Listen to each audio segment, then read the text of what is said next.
All of the LEGO Star Wars January 2026 sets have finally been revealed, and in this video, I want to take a look at them with you guys and give you my thoughts. Yes, even the 3 that got revealed yesterday. I was going to make a video on those last night, but I just decided to wait until the other ones released too, so I could make a video of all of them. But either way, jumping right into it, first off, we have 75436, the Mandalorian and Grogu speeder bike, with 58 pieces and a retail price of $10 US. And I'm not going to lie, right off the bat, I freaking love this thing, especially that new box art. Oh my gosh, I'm so happy LEGO has finally, well, seems like they've finally started to move away from the stripe box art they've been using since like 2021, and this looks really good. It kind of looks like the 25th anniversary box art, which I was a huge fan of, just in a sort of darker shade of blue. But box art aside, I think this set is just great. Now, don't get me wrong, I do have Mandalorian fatigue. I have not switched up on that. I know I've talked about that in recent videos. I still feel the same way. We are getting too many Mandalorian sets, and with the release of the new movie in May, we're gonna get who knows how many more. But the reason I'm a big fan of this is because it's just a simple standard $10 set, which is something they haven't done since the V-Wing all the way back in 2006. And that's just a $10 set. They haven't even released a sub $20 set that wasn't a battle pack, a microfighter, or a mech, or a part of any type of sub theme since 2014 when they released that $15 Battle on Seleucami set. So getting just a standard $10 set like this that's just standalone on its own, not a part of any sub theme or anything, is really nice. And I really hope this opens the door for more just standard $10 sets in the future. But as for the actual material in the set itself goes, I guess I'll just go ahead and address the elephant in the room. That Mandalorian figure right there is not the same one from the UCS Razor Crest. And well, as many of you guys know, for a long time, for the past several months, this set was rumored to include the same Mandalorian figure from the UCS Razor Crest. But as you can see, I guess that rumor turned out to be false, because that is not the same one, and that Mandalorian is remaining exclusive to that set. Which, I mean, I'm sure a lot of people are very happy about, and I'm sure a lot of other people are very not happy about, I guess. I honestly, personally, really don't care, because it's not like LEGO claimed that minifigure was going to be exclusive to the Razor Crest or anything. So if it happened to be in this set, I wouldn't have cared, and since it's not in this set, I also don't care. But then aside from that, you obviously got Grogu, nothing special there, and then you got the speeder bike, which honestly, for $10, looks really good. It's a very fun build. I think kids are going to love this thing, and I think a lot of collectors are going to love this thing as well. And again, I'm so happy they're making just a standard, standalone $10 set again. It's honestly almost just nostalgic in a way, because they haven't done this in so long. Moving on though, next up we have a set that I know a lot of people have been looking forward to, that being 75437 Cobb Vanth Speeder, with 207 pieces and a retail price of $35 US. Now right off the bat, obviously that price is just atrocious. I mean, does this look like a $35 set to any of you guys? No, I doubt it. I mean, it actually looks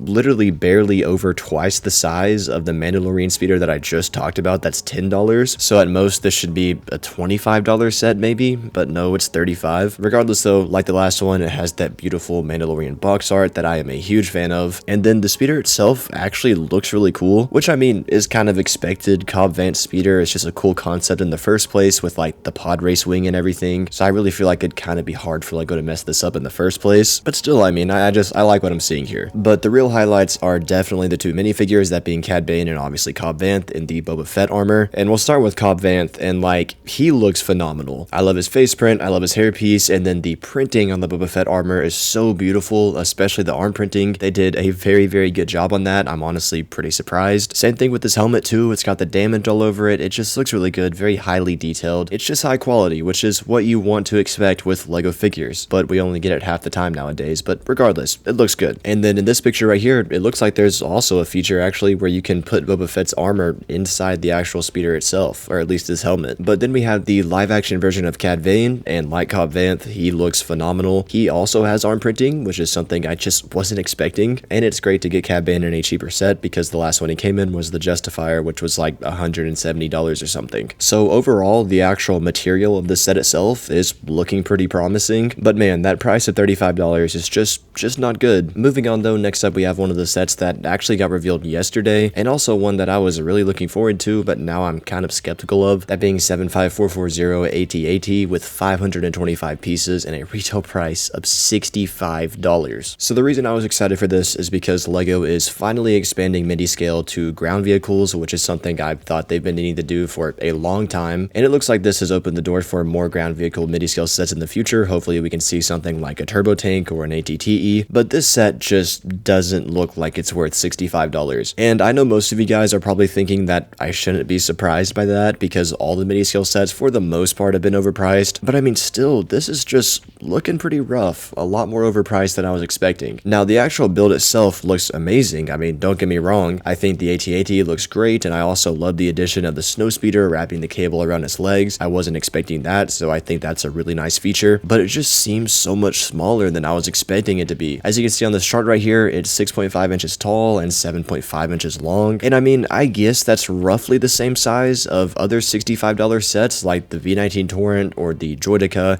or even the Gingerbread AT-AT that just released. However, the difference is that all of those sets include minifigures, and this one doesn't include any minifigures, so that'd make you think that that could shave a few dollars off the price maybe, and maybe cut this down to $60 or $55 or even $50, because let's be honest, this doesn't look like it should cost any more than $50, but it's $65. But I mean, I don't know, I guess I'll just have to wait until I can get this thing in person and see what it's actually like. But based off these pictures, man, I'm kind of disappointed. It just looks super small and very overpriced. But I mean, other than that goes, as for features, I mean, obviously the legs can move, and I think there's also actually a bit of an interior. In the whole of the build, there might be some studs representing some snowtroopers or something. I remember seeing that on Instagram or somewhere yesterday. I'm pretty positive it's in this set. And then again, you have the snowspeeder, which actually looks really cool. I mean, I like how they were able to pose it like it's flying and wrapping around. But man, like other sets on this list, it's just overpriced. Anyways though, next up we have another one that got revealed yesterday, that being 75441 Venator-Class attack cruiser with 643 pieces and a retail price of $80 US. And unlike the AT-AT, this one looks very promising. First of all, the model looks really good. I mean, that's kind of expected. All the mini scale models have looked good besides Kylo Ren's command shuttle. And if you didn't notice already, the bridges are gray instead of red, so that means it's the episode 3 version of the Venator, which of course will make it pair along perfectly with the mini scale invisible hand, which is obviously something people have been wanting to do for a very long time. And it actually seems like it's a good size too. As you can see in the dimensions here, it's 12 inches long and 6 inches tall, and in these pictures here you can also get a good idea of the size of it. And I mean, for $80 this looks pretty good. Obviously maybe 70 would be better, but I mean, for the most part, I'm pretty happy with this. And in this picture right here, you can also see that there's a little Easter egg of the hangar bay area too. So yeah, that's really all I have to say about this one. I mean, it's a mini scale Venator, a set we've been wanting for a long time, at least for the past 3 years, and we're finally getting it now, and LEGO delivered, I can't lie. Next up we have a set that shouldn't exist, a 4+ set, that being 75443 Grogu's Homestead with 107 pieces and a retail price of $20 US. And I mean, I do have to be honest, this is definitely maybe one of the cooler looking 4+ sets. Like, it'd be kind of funny if someone made like an army of these Grogus or something, but that still doesn't change my opinion on these sets as a whole. I mean, I do not think they should exist because they're overpriced, and I don't think young kids are attracted to this type of stuff. I mean, let's say we have like a 4 or 5 year old, specifically a boy. Is he gonna want this, or is he gonna want something like the 501st Battle Pack? Is he gonna want this, or is he gonna want something like Plo Koon's Jedi Starfighter Microfighter? You get the point. I don't think kids, especially young boys, are gonna want 4+ sets. They want the big sets or just the real sets, and half the time those sets are cheaper than these 4+ sets anyways, because usually these are like 40 or 50 bucks. This is one of the cheaper ones at $20. And I mean, honestly, I feel like the only reason these sets are even selling is because parents are getting these for their young kids thinking they'll like them, but then they most likely don't end up liking them, because I guarantee if a young kid, 4, 5, 6-year-old, was in a Walmart or something, this is the last set they would pick. But who knows, maybe I'm wrong. And I know that there's a lot of other people that like these sets as well, even some YouTubers like these sets, but I don't. Up next we have another set that I honestly also don't think needs to exist, that being 75448 Clone Shock Trooper Mech with 151 pieces and a retail price of $16 US. And while I'm not as against this as I am the 4+ set, I still just don't really see a need for this, because the Shock Trooper is in a lot of cheap sets. I mean, there's a poly bag, and then of course it's also in the battle pack, so it's a very easy figure to get your hands on. So for LEGO to make it into a mech like this just doesn't seem very necessary to me. And also, like, I don't think mechs are very popular anyways. I don't hate them as much as other people do. I mean, the Luke Skywalker's X-Wing one from last year, I actually kind of like that one quite a bit. But for the most part, I mean, I think a lot of people like microfighters better, which kind of just adds to this one feeling unnecessary. If they wanted to put a Shock Trooper in a smaller set, I mean, honestly, I think they should have made something like a Coruscant Guard gunship microfighter. That would have been freaking awesome. Or honestly, honestly just any other microfighter would be better than this, like a new Jedi Starfighter or something. But no, instead we got a mech that's not bad, it's just kind of take it or leave it, just feels unnecessary. Next up though, we have a pretty highly anticipated battle pack, that being 75449 Siege of Mandalore battle pack, with 116 pieces and a retail price of $23 US, which freaking sucks. Ever since that Night Trooper battle pack prices are not going back down to $20, and even $20 was too much for these. I mean, these should be about $15 or $16 sets, but whatever. As most of you guys know, the elephant in the room with this set are the visors on the Mandalorians, because they're silver when they should be black. And it's just kind of annoying because it's such a small mistake that would be very easy to fix, and they got it right the last time they made these figures all the way back in 2013, so it's like, why are we not getting it right in 2026? And it's just frustrating because it's something that's so small, it's almost like Lego is doing this on purpose, because I know a lot of you guys are going to be like, it's such a small detail, why does it matter? And then a lot of other people, myself included, are going to be like, well, they got it right in 2013, why can't they get it right 13 years later? It's almost like Lego is just freaking manipulating us to divide the community into two groups. I know that's not true, I'm just joking, but it's just such a small, easy mistake that's very easy to fix. It just seems like they're almost trolling at this point, and they just want people in the community to argue over it. But yeah, to me at least, it's just kind of lame to see that they could get it right 13 years ago, but not now. The rest of the figure looks good though. I mean, the red and the gray looks awesome, the torso prints are great, and the leg prints too. The 332nd clone troopers are just whatever. I mean, they're the same ones we got back in 2023. I've never been a big fan of these guys in the first place, just because I don't really like the orange and blue colorway, but if you're someone that likes them, I mean, hey, go for it, to each their own. However, what I do like about this set are the builds. That speeder is freaking sick. I don't remember seeing this speeder in Clone Wars Season 7, but it still just looks really cool. I think it's an awesome design that definitely looks very Mandalorian, and even the little barricade for the clone troopers is nice. It's very simple, but I mean, I think it has a cool design. But I mean, other than that, the set is just overpriced. And also, again, those Mandalorian figures, bro, it's like Lego is just trolling at this point with the inaccuracies. But then last but not least, we have a buildable character, that being 75452 BB-8 Astromech Droid, with 569 pieces and a retail price of $90 US.